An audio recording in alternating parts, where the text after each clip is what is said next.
Bugungi kundagi katta muammolardan bittasi nima bo'lishi mumkin? Nimaga bolalarni kun isigan sari tomoq og'rig'i kuchayishi mumkin yoki oilada nimaga qayta shamollashga sababchilardan bittasi bo'lishi mumkin? Kun isishi nimasi bilan xavfli va nima uchun kasallik uzoq davom etadi va qaytalanish vujudga kelishi mumkin? 3 kun dori ichdim yoki 5 kun dori ichdim.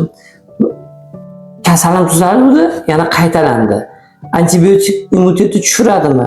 Yoki antibiotik ichdim, yana qaytaladimi? Antibiotiksiz organizmni o'zini virus bilan yoki bakteriya bilan kurashtirsa bo'ladimi? Mana shu savollar, mana shu bemorlar tomonidan beriladigan ayrim xulosalar, fikrlar.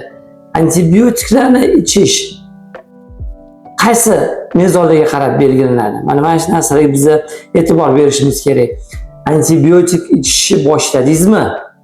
Mana masalan shifokor tomonidan tavsiya qilindi sizga 7 kun. Ayrim holatlarda hozirgi kunda 10 kungacha tavsiya qilinyapti. Annotatsiyasini ham olib o'qiydigan bo'lsa, o'sha yerda yozib qo'ygan. Mana masalan rinosinusitada yoki gaymaritlarda shamollashadi 7-10 kun. Agar bronxit yoki o'pka shamollashlari bo'ladigan bo'lsa, 10 kun, 14 kungacha davomida antibiotik berilishi kerak. Demak, biz antibiotik ichish boshladik bo'lsa, uzoq davomli ichishimiz kerak. Va bugungi kunda eng katta xavflardan bittasi, ayniqsa mana shu tashqariga, ko'chaga chiqib ishlaygan odamlarda nima xavfli bo'lishi mumkin? Bu konditsioner xavfli bo'lishi mumkin. Yoki shu mashinaga o'tirganda shu cho'milib chiqadi, yuzini yuvib chiqadi yoki quloqlarini chayib, boshqalar chayib chiqqandan keyin konditsionerli joyga, konditsioner bilan mashinaga o'tiradi. Bu o'z navbatida quloq shamollashga sababchilardan bittasi bo'lishi mumkin. Ya'ni namlangan quloq. Endi uni namini qanaqa qilish kerak? Quritib olish kerak. Birinchi o'rinda mashinaga o'tirishdan oldin uni quritib olishimiz kerak. Yana xavflardan bittasi, yozgi xavflardan bittasi do'stim, bu narsa biza xolodilnikdan, har bitta salqinlatuvchi ichimliklardan, gazli ichimliklardan, ayron bo'ladimi yoki boshqa ichimliklar bo'ladimi, gazli ichimliklar, rangli ichimliklar bo'ladimi, napitkalar bo'ladimi, limonadlar bo'ladimi? Mana shularni iste'mol qilishimizda choylar bo'ladimi, bu sovitilgan har xil ichiga shakar qo'shilgan. Ikkita xavf bor. Bu temperatura, ya'ni organizmga stress holati vujudga keladi. Biz o'sha past haroratli, o'sha to'ymaymiz, chanqog'imiz bosilmayapti, muzdek iliqsa chanqog'imiz qonmaganday bo'ladi. Lekin chanqog'imizni qondirish uchun biz oddiy o'sha qatiqqa o'zimizni suv aralashtirib turib, iliq holatda ozgina tuz solib turib ichsa, chanqog'imiz qoladi. Lekin buni muzlatib ichadigan bo'lsa, chanqog'imiz qaysi bir holatda sal organizm muzlaganday va o'zimizdan yengil his qilganday bo'lamiz. Lekin buni asorati ichki shamollashda, oshqozon ichki traktini shamollashi, jigar shamollashi, o'tfay shamollashi, oshqozon osti bezi shamollashi va bundan da xavflisi o'pka shamollashlari va ichak shamollashlariga sababchilardan bittasi bo'lishi mumkin. Va mana shuni natijasida bizda kasallik qaytalanishi mumkin. Endi yechim qanaqa? Bugungi kunda haddan tashqari chanqab ketyapmiz. Iliq holatda, tana haroratidagi ichimliklarni iste'mol qilishimiz, shu ota-bobolarimiz bundan oldin ichganda, ana qilganda aroq suv ichgan. Yo'q, ota-bobolarimiz shu mehnat qilganda aroq suvini ichgan emas.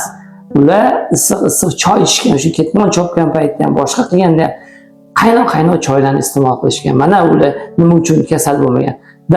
Aroq suvini iste'mol qilgan bo'lishi mumkin, ichgan bo'lishimiz mumkin yoshlikda. Lekin terlamagan holatimizda, o'ta chanqoq, qizib ketmagan holatimizda, bunaqa holatda biz uni o'zimizga pozvolit qila olamiz yoki shuni qila olamiz. Ichishimiz mumkin bo'lgan bo'lishi mumkin, lekin hozirgi kunda emas. Hozirgi kunda aroqlarning suvini biz icha olmaymiz, lekin tasavvur qiling. Mana shu narsa eng bugungi kunda katta xavflardan bittasi o'sha chanqog'imiz qonmayapti deb xolodilnikdan o'sha suvni olib ichishimizda bizga mana shu tomoq og'rig'i, doimiy qaytalanuvchi anginalarga, bu bizlar bolalarimiz ham ko'rib turibdi. Gaymaritlarga, o'pka shamollashlariga, buyrak shamollashlariga, oshqozon ichak trakti shamollashlariga, jigar, o'tfay shamollashi, oshqozon ostida mana boshqa shamollashlarga sababchilardan bittasi bo'lishi mumkin. Demak, chanqoqni o'rnini qoplashimizda nima bilan bo'ladi? Men nimani tavsiya qilgan bo'ladim?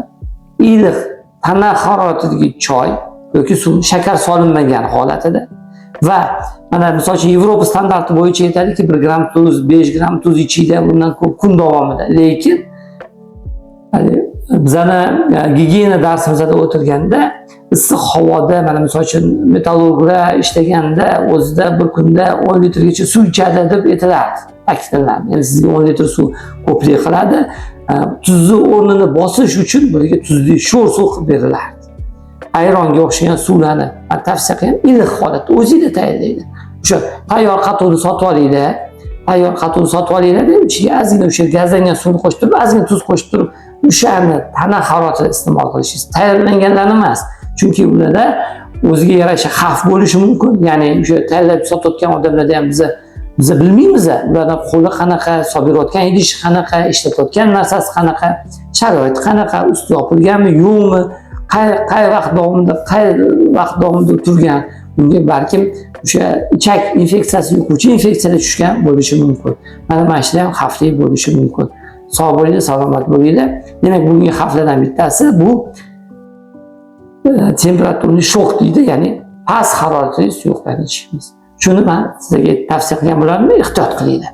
Shuni iste'mol qilmanglar, sovuq suvlarni. Sog' bo'linglar, salomat.